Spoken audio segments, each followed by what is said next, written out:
随着美国因为内部问题的不断爆雷，中美直接的火药味也愈发浓郁。而就在最近，美国战略司令部方面就在媒体上直接画下了战争红线。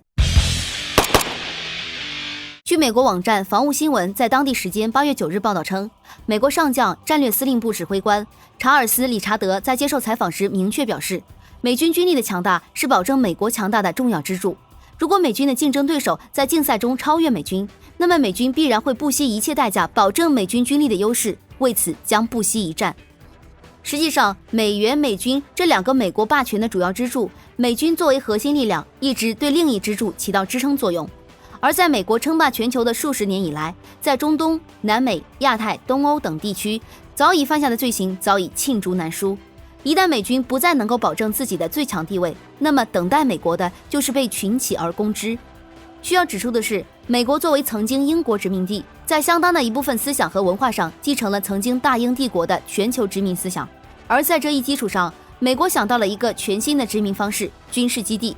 不再以直接管辖为主导，而是以一个较小的地区力量去撬动整个板块的利益。枪杆子在手，上层建筑还有敢不听话的？然而，随着信息时代的到来，全球各国开始迅速发展。到了此时，美军还想着维系全球部署的点，所需要付出的资源愈发沉重。而当维系点所付出的低于自己获得的，那么帝国的崩塌也就开始了。尤其是当对手与自己差距不大的时候，只要美国在竞争的过程中没有得到所需要的回报，那么在整个过程中多用一份力就多流一丝血，最终美国也只能抽干自己的血。有分析指出，中国放在牌桌上的可能是10几年的倒退，而美国放在牌桌上的可就是命了。美军在伊拉克、阿富汗、叙利亚等地的去留就是很典型的一个例子。其实也别总说川建国弄垮了美国，换谁来也都一样。用句通俗的话来说，这就是大树将倾，它也顶多就是加速了这一变化而已。